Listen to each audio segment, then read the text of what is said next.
Hey party people, this is Jeremy from Jambalaya Plays Games and Board Game Revolution, and today I'm here to talk about Extraordinary Adventures Pirates, and that is published by Forbidden Games, and we have by Glenn Drover. Now Glenn Drover has been kicking these out this year. This is his thing, and Forbidden Games, they start out the year with Railroad Rivals. Now they have Raccoon Tycoon, which is coming to backers right now, and now this is the big one right here. They are ending off the year with a big game, and this is Extraordinary Adventures, which is a deck building racing game where players are going to be pirate ships racing across the Caribbean. And I'm going to kind of show you how that works, but I want to set the scene. As you can see, you have three different tracks up here. You have your blue track, which starts at St. Augustine. You have your red track, which starts at Havana. Okay, and then you have your black track, which starts at Grenada, and all it does, Grand Grenada, and then you travel across here, and you're going to hit some of these merchant ships.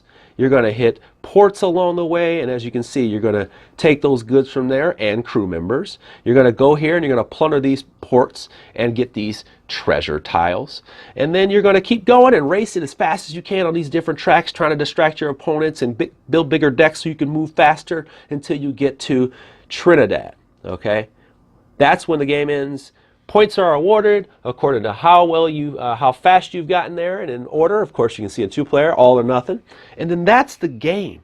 How do we get there? We have to start with humble beginnings. So I'm going to just show you how the humble beginnings begins. You got your bad hand to start out with. These are your 10 cards, and it just shows you anatomy of the card. Your cards are going to look like this. This lets you know those are your starter cards. You're going to get these pieces here. 3 of them will go on those little islands I just showed you in the beginning, and then the last one will just be saying, hey, I'm the yellow person, because some people forget, of course. So we have our lubber, and lubber, of course, is useless. He's number 1. This 1 represents a movement, and this means that you can move a ship one movement. Okay, you have this one right here. This is a able seaman. These are 2. You move those 2. Okay, so you can't say, hey, I'm going to move 2 ships. Separate that movement. This is like 1 ship, 2 movement. And then you have a card like this. This is 3. The 3 has another condition on here. It says discard 1 card from your hand out of play. Now that means taking this card and removing it from the game. Out of hand means out of play. Okay, it's gone. All right, so it's gone forever. That's a good way to call your deck. And this one right here is number 3. You're going to have cards like this, plenty of cards like this, and you have to choose whether you're going to use it for movement or you're going to use it for its actual action. Okay, so if you use it for its movement, it just becomes a card. You put it in your discard pile. If you use it for its action, sometimes it can be removed from the game. We'll show you some of those a little bit later. All right, but that's how it works. Basically, you're going to be trying to collect these tiles, get rid of the crappy cards, and then start playing some of these things for their advanced abilities and stuff like that. But I'm going to get that set up. I'm going to show you a couple turns. Let me go ahead and do that. I'll be right back. All right, party people, we are looking at the game from the perspective of the green player. And the green player has some issues that work out here. They're kind of ahead but behind at the same time. And that's kind of what's going to happen in this game. You're going to have to build up a deck that really sets you apart and helps you win the race so you can score points. It's going to help you get to these port tiles. Get to the merchant ships first so that you can buy these things when you get to port as well. So what do you got to do? Here you go. Here's my little deck, and as you can see, I barely have any of the beginning cards here in my deck right now. This is my 5 cards. But I also have a couple interesting ones here. This is one of the advanced cards. It's called a play to table card, and this gives me a power that I don't lose unless it says discard. I still can use this for movement, so I can just play it and use it for movement. But for this one, I'm keeping it out here. Move 2 extra spaces on the red track once per turn. That's really valuable. There are ones like this one, and there's the skull and crossbone ones, which I'll show you. They're a one-time effect, and you toss them out. But they're pretty ridiculously powerful, and I'll show you one that's out here on the table over here in a while, and it's absolutely nuts. So let me just get to the green player and where they're at. We're going to kind of get out there and we're going to see where they're at. I'm going to move this over so you can get an idea of the perspective here. As you can see, we have our green player is right here, here, and here. And I'm really going to be paying attention to this right here because that's kind of where my interests lie for this turn. Okay, since I can move 2 more on the red track, and I'm going to play my cards, I'm going to kind of put them in front of you a little bit there so you can see. I'm going to definitely move 5 on one track. I'm going to go ahead and play this card first. Now, this card can't be separated between two ships. Like I can't go 2 with one ship and then 2 with another, or 1 with another ship. It has to be one movement, one card. I'm going to use this power though. Move 5 on one track and move back 2 on another. So let me go ahead and do that. Let's see. So I'm going to move 5 on this one. 1, 2, 3, 4, 5. And then I'm going to go ahead and move back on this one way back here. So I'm going to go back 1, 2. And the reason why I'm doing that is because I really want to catch up to red here in the middle area here. Okay, so that's my one plan. I got the 1 card down. I'm also just going to use my move 2 right away because I get to move 2 on a red track on the track right away. That's extra every turn. Then I'm going to spin. I'm not even going to diversify right now because I can diversify per card, but I'm not at all. I'm going to go ahead and use this one right here, which is another 2. So I'll move that again. That's 1, 2, and now I'm sharing a space with the red. And then finally, and you can tell what I'm about to do, I'm going to move 1 more 2. Okay, and that's on the red track only anyway, so I'm going to do that. Okay, so I've spent 3 cards, which is what you can spin on your turn. I didn't say that, did I? And I'm going to be 1, 2. I'm going to end up here, and I get these ships here. Okay, I mean I get these goods here. Now this is important. I got these goods. I'm good to go. But I also have a deck, and they're way over here. I have a deck of merchants. Okay, so the merchants are basically when I go to plunder them, I'm like, hey, I'm taking you with me. Okay, so I'm going to take one of these from the top. Whoa. Hello, nurse. Here we go. And now I have a merchant seaman. He'll learn the life. So we bring him along with us, and now they go into our discard pile. And just so you know, there are a couple different kinds here. You got your young merchant. As you can see, those are in my hands. Some of them are 2s, some of them are 3s, and they pretty much make your deck bigger and better. Okay. Yeah, they're not game changers, but they definitely belong. You definitely need them, okay? So that would be my turn. Now, I can't move any other ships on my turn. Let's say that was my second card. I can't move any other ships, okay? Now, I've kind of given an advantage to red. Let's see what red's doing, and we'll come right back. And now I'm back looking at things from the red player's perspective. Now I just want to say I actually made a mistake. I moved the red back up here, and I was actually wrong. It was supposed to be the green because green ended their turn right there. And I don't know why I did that. But anyway, let's get back to it. This is the red player. The red player actually has some better cards. So the red player's got more goods. It's kind of got better cards. Some of their cards are not like the ones that, you know, where you can have a play to hand and stuff like that. But they got some really cool stuff. Like this one right here. They got this from a different port earlier in the game. And this one says move 4 on the black track. Now I probably will want to use this card specifically to get it moving on the black track, because you got to diversify yourself a little bit. So having cards like this that, you know, do that type of thing work really well. I also have a card that says move 2 on the black track only. So I have different ones that help me in certain areas. As you can see, I got a lot of 3s and 2s here. So as I started to assess what I was doing, I'm going to show you how you pull off like kind of a combo here, because like I said, you split the cards up per shift. So here we go. I'm going to start right here on the bottom track. So go ahead and follow me here. As you can see, now I'm right here. I'm red. I'm 1, 2, 3, 4 away. Okay, so I'm 4 away. And I'm going to be really close. I thought I was going to be really close. So look at this. I got this card right here that says I can move 4 on the track. I'm going to use that right there. I'm going to move 1, 2, 3, 4. And now I've gathered, and you can see now I am good to go. I got that card right there. I'm going to go ahead and move them over to my sweet loot pile over here. Look at this sweet loot. I'm ready to go. Take me to the ball game. Take me to the port. Okay.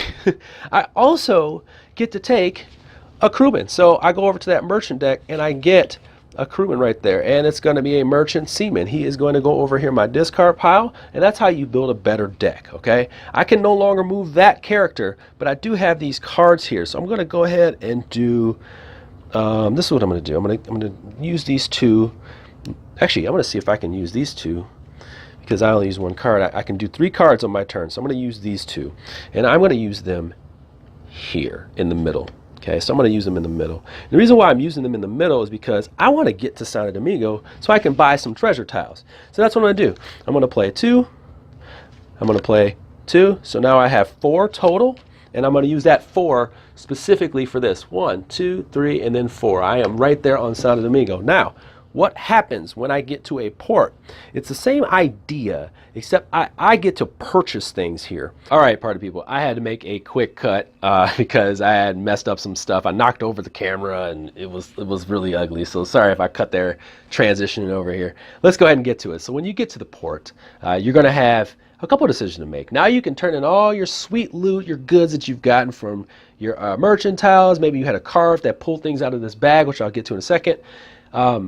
Yeah, so now you can just spend like crazy and you can buy as many of these as you want. Now reminder, this is a 2-player game, so there's going to be 3 times 2, which is 6, plus 1 is 7, and then there's going to be 7 more that come out, and then that's the rest for the rest of the game. So you got to really get to these and buy as many as you can before your friends come. I'm not even going to pay attention to what I'm going to buy. I'm just going to buy. So let's see. I'm going to go. Let's see, the 2 blue, I got a yellow, I got a brown. Beautiful. That will go in the bag. We got, let's see, I'm going to take that. And then I've got this, yep, yellow, green. Let's do it. Boom, in the bag. Just throw it in the bag. Let's do it. The red and green, yep, that'll do it too. Throw it in the bag. Okay, bam. Now I got my change. I want my change back. Give me those. Give me those. All right. So these go in a sack, and basically what this means is these go back in here. And like I said, there are some cards that actually will take some of these out of the bag. There are some that will change how you spend. There's a lot of interesting little cards in this game to kind of juice it up a little bit. And the game does ramp up pretty quickly, which I just didn't get a chance to really show you. I don't want to play through the whole dang on game. So basically what we have here is a whole bunch of different types of cards. Now this one, once again, this is where you get those advanced cards. Actually, I'm going to bring a card over here that I think is kind of cool. Let me show you this one right here. I had this card in my deck and I pulled it out. This one right here is called the Skull and it's Storms, but it's called a Skull and Crossbone card. And these are the 2 advanced types of cards. You don't have to have them in the game. I believe there's 17 of them. But this one right here is a card that automatically gets discarded if you use the secondary power on it. So for this one, like I said, these are usually devastating if you have this. Move the lead ship on 1 track 10 spaces back. That's nuts. Even if this is just a 4 movement card, that's still awesome. You can just use it as a 4 movement card, and then at the end of the game, boom, use it like a joker almost. You know, it's a really good deck building card. But I still get to choose one of these. Now, of course, some of these are going to be real general. Like, hey, I can move 4 on the red track. I'll take that. I can move 4 on the black track. I'll take that. And then I have this one right here, which is similar to the one the green player has. Now, I'm looking at the blue track over here on the off point. I'm actually ahead on the blue track, so I might want to have this because this will be in front of me for the rest of the game. That's interesting. Or I could take the top one from here. So we have Be Calm. It says, select 1 opponent ship that may not move on the following turn, then place this card in a discard pile. So this is actually, like I said, another kind of like tactic card. And that's what's going on in here. I get to choose one of those. And by the way, since this is on the top and I can take it, your boy might take this one. Yeah, we're going to have to take that one, right? Okay. And those are your choices that happen here in the port. So once again, if you go to the merchant ships and you take them, you get to take a crew member with you. That's a different deck. These are all the 2s and 3s, just normal 2s and 3s. When you go to the port, you can buy tiles, okay, and then you also get these. And it's just a big race. But I'm going to go talk about that all again when we get back to my final thoughts. But for right now, party people, that is Extraordinary Pirates, Extraordinary Adventures Pirates. Yarr! All right, party people, final thoughts on Extraordinary Adventures Pirates. Now, this is the 3rd design I've played by Glenn Drover and 4-Bitten Games in this year, and I honestly feel like the games are getting better, and better. So I'm really going to be paying attention to what comes from this Forbidden Games moving forward, because they make great games for people who are, casual gamers. And then they give you like just enough of that interesting stuff for the, kind of the more core audience. But you can play a lot of these games with your family, just those casual people at your game night. You can even whip this stuff out of a party. These deck building mechanics are really familiar. They're going to be in that entry level area, but then you can add the advanced cards in there to really spice it up just a little bit. And you don't need to go any higher than that to have fun. This game does not hide how fun it is. It doesn't try to overcomplicate things. It's 45 minutes. It's 45 to 60 minutes of just straight up fun. It's thematic fun. It's that piratey theme fun. And you don't have to go too deep into that. You just need to take, your next 45 minutes and enjoy this beautiful board, the beautiful cards, and these big old tiles and the quality components. That's all there is to it. And I'm already digging that in prototype form. I mean, honestly, I could take this to game night next week and just play it again. I mean, I don't mind that at all. It's that fun because everybody who's going to want to play a type of game like this with a low barrier of entry that looks beautiful on the table, big presentation. I couldn't wait to see the final map of this one. I mean, this one looks good already. But as you can tell, I really enjoyed this one. I enjoyed the regular stuff. I enjoyed the advanced cards that you throw in there. I really like the time of play, just everything. The art is just beautiful. And with that, I'll just leave it there. As you can tell, I'm just doting all over this game. But it's a very, very, very fun game. And that is Extraordinary Adventures Pirates by Forbidden Games. I can never tell anybody what to do with their money. But if you're looking for a really good casual game, deck building game, this is definitely one you want to take a look at. Thank you for your time, party people. If you have any questions specifically about this game, you can go ahead and leave them in the comments below. If you please feel free to like and subscribe. And thank you so much for your time. My name is Jeremy. I'm also known as Jambalaya Plays Games. And I also do content for Board Game Revolution, which you're probably watching this on. Please feel free to like Jambalaya Plays Games as well. And I'll leave it there. Have a good day, party people.